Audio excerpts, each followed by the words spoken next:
राजधानी दिल्ली का राजेंद्र नगर।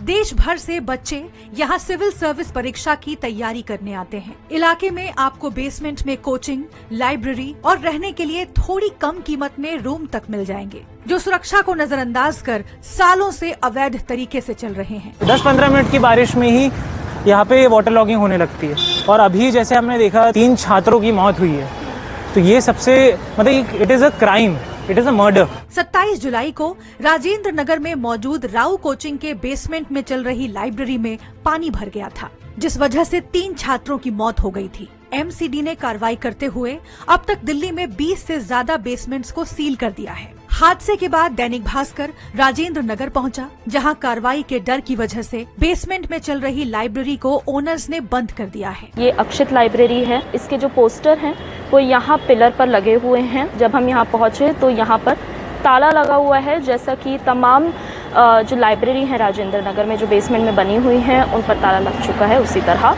जब हमने इस बिल्डिंग में ऊपर पहुंचकर यहाँ के रेजिडेंट से बात की तो उन्होंने बताया कि ये लाइब्रेरी 2 साल से यहाँ पर चल रही है, बेसमेंट में कोई एक्शन कभी नहीं लिया गया। राजेंद्र नगर में तृष्णा नाम की लाइब्रेरी भी बेसमेंट में चलाई जा रही है। इसके बगल वाले फ्लैट में ऋषु कुमार रहते हैं, जो सिविल एग्जाम की तैयारी कर रहे हैं। हादसे के बाद यहाँ क्या हो रहा है, इस बारे में वो बताते हैं। इस रूम में बेसमेंट में लाइब्रेरी चलती थी। इसमें कम से कम ये तो 35-40 बच्चे पढ़ते थे और जब से वो घटना हुई रवा इसमें, उसके बाद से लाइब्रेरी बंद है। सारे बोर्ड कबाड़ लिए गए, सारे स्टिकर जो भी थे सारे कबाड़ लिए गए हैं। उसके बाद से बंद है। कुछ बच्चे आ रहे हैं, बुक निकल कर जा रहे हैं। लाइब्रेरी के सामने मौजूद बिल्डिंग के बेसमेंट में रूम किराए पर दिए जाते हैं। यहाँ हमारी मुलाकात ओडिशा से दिल्ली आकर सिविल सर्विसेज की तैयारी कर रही श्वेता शुभलक्ष्मी से हुई। जब से ये बारिश शुरू हुआ है यहाँ पर, तब से घर में हर जगह से पानी आ रहा है। मैं सुबह उठ रही हूँ तो घर के अंदर तक पानी आ रहा है। मैं पानी बाहर कर रही हूँ तो फिर से आ रही है। बारिश नहीं रुक रहा है और यहाँ पर पानी बारिश के भी नहीं, वो सीढ़ियों से ऊज हो रहा है, मतलब अंदर से आ रहा है, पानी के अंदर से सीपेज होकर आ रहा है पानी। मैं उन्हें को बहुत बार मैंने कंप्लेन किया है, but they were not like, they are always responding like हम कल देखेंगे, अभी देखेंगे, आधे घंटे में आ रहे हैं। मैशन गार्ड को भेजते थे जिनको कोई आइडिया नहीं है। आखिर तैयारी कर रहे छात्र बेसमेंट को ही क्यों चुनते हैं, इस पर श्वेता बताती हैं। बेसमेंट में रहने का है कि सारा फैसिलिटीज अफोर्डेबल रेंट, क्योंकि 10,000 रेंट 10,000 डिपॉजिट इसमें ही था, तो इसीलिए मैंने कॉम्प्रोमाइज किया अपने वेंटिलेशन का रिक्वायरमेंट और ओपन स्पेसेस का रिक्वायरमेंट को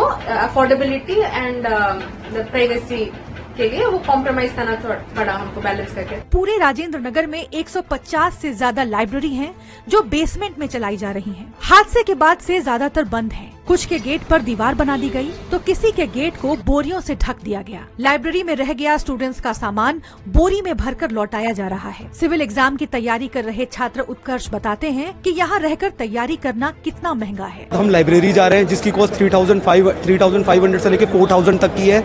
उसके बाद हमारी मेस के चार्जेस हैं जो कि 4,500 है। बेयर मिनिमम रूम यहाँ पे 10 से 15,000 का है, वो भी मतलब कि उसमें खिड़की भी ना हो, ऐसा भी है। बालकनी होती है, कुछ खिड़कियां है, तो वो बहुत ही ज्यादा एक्सपेंसिव हो जाता है रूम। छात्र बताते हैं कि राजेंद्र नगर में 3 तरह की लाइब्रेरी चलती हैं, स्मॉल, मीडियम और लार्ज। स्टूडेंट्स अपने बजट के हिसाब से इन्हें चूज करते हैं। प्राइवेट लाइब्रेरी के कोऑर्डिनेटर कृष्णा तेजा बताते हैं कि जो सुविधा देने का वादा ये लाइब्रेरी करती हैं, वो वैसी नहीं होती हैं। अधिकतर लाइब्रेरी जो एसी, सीसीटीवी फुटेज, शौचालय, पीने का पानी उपलब्ध कराने का वादा करती हैं, वो सब झूठ है। शॉर्ट सर्किट की बहुत सारी घटनाएं होती हैं। पिछले साल एक लाइब्रेरी में शॉर्ट सर्किट हुआ था, तब वहाँ कोई छात्र नहीं था। उसके बाद उस लाइब्रेरी को एमसीडी ने सील कर दिया था, लेकिन वो फिर से खुल गई। हादसे के बाद छात्रों में गुस्सा है, वो अपनी मांगों को लेकर सड़कों पर उतर आए हैं। इनका कहना है कि जब तक प्रशासन के लोग इनसे मिलने नहीं आएंगे, इनकी मांगों पर चर्चा नहीं करेंगे, ये कुछ न खाएंगे न पिएंगे और सड़क पर ही पढ़ाई करेंगे। शिवांगी सक्सेना, दैनिक भास्कर, दिल्ली।